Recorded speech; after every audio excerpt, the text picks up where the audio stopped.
Hello and welcome to Donuts and Traffic. This is the show where we eat donuts and talk about traffic.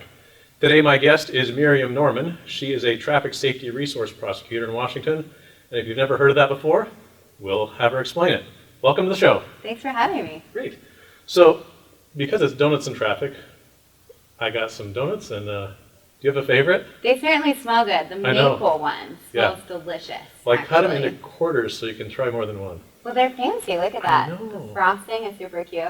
Totally diving in with this one. I think this one's blueberry. I'm going to try that. Ooh, blueberry. Yeah. I didn't even know that. That's fabulous. You've been a prosecutor for how long now? And I ask you questions as soon as you take a bite. I know, it's part of the show. Over a decade, actually. Okay. So over 10 years I've been doing this. And in that time, I imagine you've tried a lot of different kinds of cases. Can you give me kind of an overview of all the different stuff you've worked on? Yeah, I've done a little bit of everything. I actually got to practice in a small rural jurisdiction. I was actually a coroner out there as well. In counties of less than 25,000 people, your prosecutors also coroners. So it was a fun added side benefit to the job.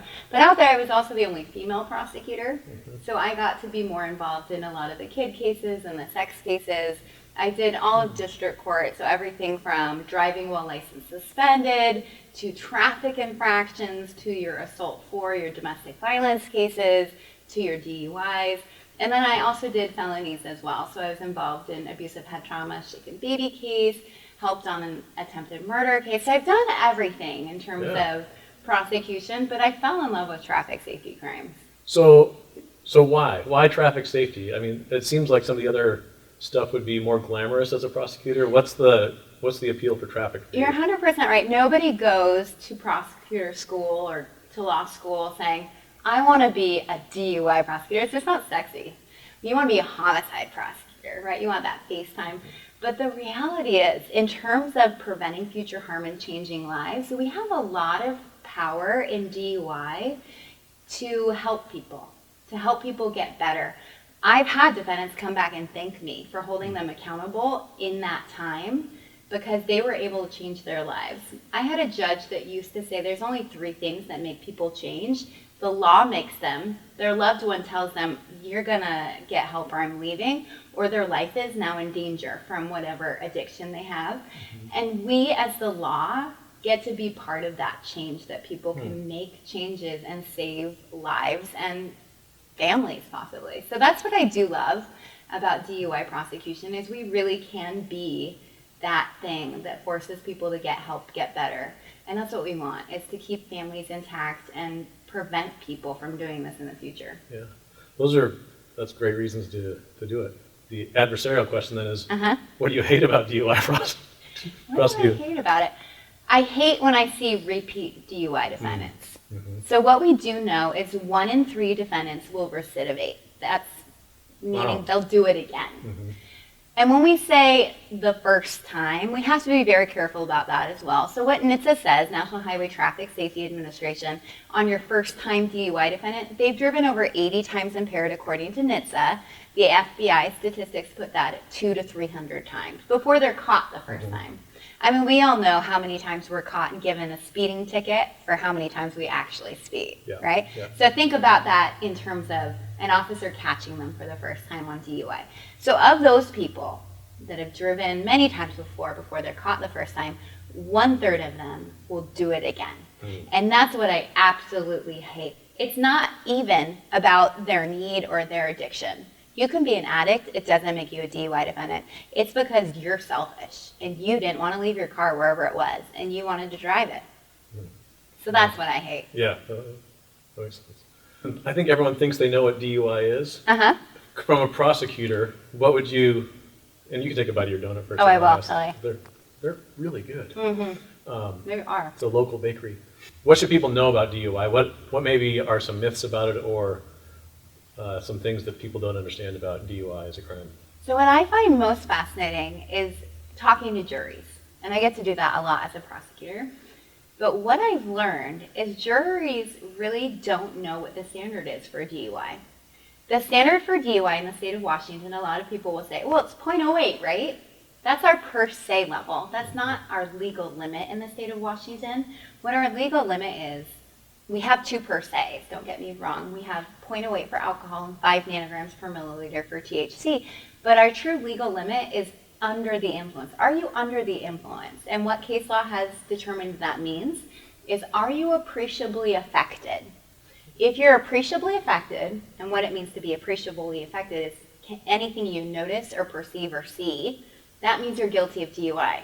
Wow. Our standard for DUI is actually very low. As a community, we've all come together and determined that that's what we want our standard to be for DUI. And if you think about it, it makes sense. How many of you want people who we can notice or perceive are unsafe to drive based on alcohol or drug intoxication? We don't want that. Right. So it is a very low standard, and we need to remember that. Be careful and don't drive impaired ourselves. So that could be, a 0.04 or 0.05, Absolutely. somewhere well under the 0.08 then. Yes. And in fact, we actually have a lot of research that talks about alcohol impairment and when you're affected. There's no level at which we can detect alcohol that impairment does not exist. Vision is affected at 0.01, 0.02, and even the American Medical Association, our doctors, they passed a resolution in 1982 saying everyone is unsafe to drive at levels well below 0.08. Mm-hmm. Everyone is unsafe to drive at 0.04 and has supported a per se of 0.05 ever since. So yeah, you can absolutely be DUI well below 0.08. There's no magic number that suddenly a switch is turned on, you're safe to drive. Yeah. It's all about what the officer observes from you. A lot of other countries, and I think, is it Utah? Yeah. Is it 0.05? Utah has a 0.05, and most of the civilized world also is well below 0.08. If they're not 0.05, they're zero tolerance, they're 0.02, they're 0.04. We are one of the last first world countries that is up at a 0.08. And I expect that we'll probably see a per se of 0.05 not too long from now. I mean, you've seen zillions of DUI cases, and some you're relying on the evidence that officers collect at the scene to make your case. Yep. What piece of evidence, when you see it in a report that you're reviewing, do you go, oh, this is perfect? Like, is there something that you're just looking for? Well, it does depend on the case. Are we talking about an alcohol case? Are we talking about a drug case? But two things immediately came to mind for me when you said that. Horizontal gaze nystagmus. And a lot of people are probably saying, lot of words. What? What is that? So what horizontal gaze nystagmus is it's a test. It's one of the field sobriety tests. Have you ever seen the movies and you see the officer going like this? They're doing the HGN test. So what horizontal gaze nystagmus is it's an involuntary jerking of the eye. We all have physiological nystagmus, but we can't see it normally. When you introduce depressants, alcohol is a depressant, inhalants, dissociative anesthetics, PCP, angel dust, you will see HGN with the naked eye. So the officers can do this test to see whether you have horizontal gaze nystagmus. If you see clues on that test, if the officer sees clues on that test, we know that your vision is affected, and that is a great indicator that you're guilty of DUI. Wow, just from that one thing. Just from that one thing. We also have drug cases. So I talked about CNS depressants, alcohol. We talked about inhalants, dissociative anesthetics. There's 4 other drug categories that do not cause the presence of HGN clues. So stimulants, okay, I got it. Cannabis, stimulants, cannabis, hallucinogens, and narcotic analgesics. So those 4 don't cause the presence of clues on the HGN test. So for that, we expect to see no clues. So on those cases, and even on the alcohol cases, I love to see the defendant admit to it. Sometimes the defendant says, oh, I couldn't do this sober. That's always a winner. That's always a winner. We love it when they say things like that. But even just the observations that the officer makes of the individual. We all know where our driver's license is in our wallet. We don't need to fumble through. We often see officers talking about defendants not being able to find their driver's license. The officer sometimes has to point it out for the person. That's a big indicator that you can't drive your car safely. Washington legalized cannabis a few years ago, and I know we've seen an increase in cannabis-involved impaired driving. What are some other trends that you're seeing in Washington? So in terms of what we're seeing on our roadways is very consistent with what we're seeing across the country. Obviously, cannabis is available for use. We're seeing an increased number of people driving under the influence of it as well. The biggest thing that I don't think we saw coming or anticipated was cannabis and alcohol. So many people are like, oh, it's legal now, no big deal.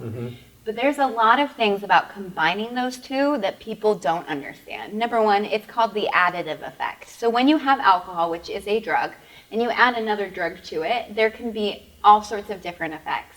They can counteract each other, they can enhance each other. Well, what alcohol and cannabis do is they enhance each other. It's called the additive effect. So you have a little bit of alcohol, a little bit of cannabis, and all of a sudden you get super impairment. Just to put that in perspective, alcohol only, your crash risk is 13 times higher if you have alcohol. Wow. When you combine alcohol and cannabis, it's now 23 times. Oh. So it really is super impairment that people need to be very careful. And we're not talking about a lot. We're not talking about a lot of alcohol or a lot of cannabis. We're talking about very low levels of each creating this super impairment. We are seeing a lot of people driving under the influence of more than one drug. So that would be alcohol and cannabis. Since 2007, I'm sure a lot of people would be surprised to learn that alcohol-only fatals, in terms of vehicular homicides on our roadways, alcohol only is only 38% of our fatalities. It's actually drugged driving that is 62%, and 44% of the drugged drivers are poly, meaning more than one drug, for example, alcohol and cannabis. So in terms of what's killing people on our roadways, it's when we start mixing all the different drugs together. So that's something that we didn't really anticipate seeing, and it has been really fascinating. All across Washington, we have law enforcement investigating impaired driving. With drug impaired driving, it's added a layer of complexity, and now we have different levels of training, the highest being a drug recognition expert. Yeah. So what does that entail if an officer wants to be a DRE? Yeah, so let me explain a little bit about what DREs do and how they're special. And I have to talk about how amazing these officers are for a minute, because even just to get to be a DRE, they have to, number one, show proficiency in the standardized field sobriety tests. I'm sure we're all familiar watching movies, those field sobriety tests that they have you do in the movies, they're very similar, but they have to be good at those. Then they apply to DRE school. To get to become a DRE, they have to have a letter of support from their prosecutor. They have to have a letter of support from their agency. They have to have DUI arrests. They have to show that they're proficient and good at convicting people on their DUI cases. They have to produce DUI reports and show that they're good at writing reports. They have to show that they're good at testifying about DUIs in trial. So all of this is just to apply to get into the school. We invite those people that qualify, and it is actually probably about a 50% or higher in terms of how many people apply versus how many are accepted into the school. So then the people arrive at DRE preschool, and they have to show again that they're good and proficient at their field sobriety test. If they're not, they don't get to stay for the school. And if you talk to officers who are DREs, they'll tell you this is the hardest course they ever took as an officer. In fact, our DRE instructors who teach this course go in and train ER doctors in terms of what they're seeing and why that's correlated to drug impairment. So the drug recognition program, it actually started at Johns Hopkins. It was actually a very validated, very methodically rolled out, created by the medical professional course. So if a DRE says you're impaired, you're impaired. You're absolutely impaired, because they have all this training that supports them. At the end of their training, they have to take a big test and pass it, obviously. That's the least we could hope for. Yeah. But then we go one step further, and we make them do what's called field certifications. Now, it's not legal or ethical to dose people with illegal drugs, but we know people are using them. So what we do is we go to these people after they've usually been arrested on maybe a probation violation, and we say, would you mind being a volunteer? Number one, we'll talk to your DOC officer and maybe get you out of trouble for helping us, but we'll also give you a sandwich, we'll give you a soda, and they are happy to help us because they are happy to educate. Some of our best information actually comes from the users. So part of the field certifications is the DRE has to go through the process. It's a 12-step process, And they look That's funny, it's a 12-step process. I know, isn't that ironic? But they look at all the different things, including pulse rate, pupil size. So we're looking at medical things. Eye signs. There's a lot of evidence in the eyes. Eyes really are the window to the soul. But we're looking at all these different things, and the DRE has to make a call of which of the 7 drug categories is impairing that person. And it has to be confirmed by urine. So we have them provide a urine sample, and if the DRE is not correct, they don't get to be a DRE. They have to make the right call based on what they're seeing. So when they are saying you're under the influence of a drug category, they really know their stuff. Thank you so much for joining me. Glad you could enjoy some donuts, and Those are good. join me for donuts and traffic. Thanks a lot. Thanks for having me. Yeah. That is You can eat a donut, you can drive a car, but I wouldn't recommend doing both, not at the same time. So instead we'll just eat some donuts as we talk about driving cars and riding bikes and walking around and taking public transit and other traffic-related stuff. Donuts and traffic, it's donuts and traffic. Donuts and traffic, that's the name of the show. Donuts and traffic, donuts and traffic, donuts and traffic, that's the name, that's the name of the show.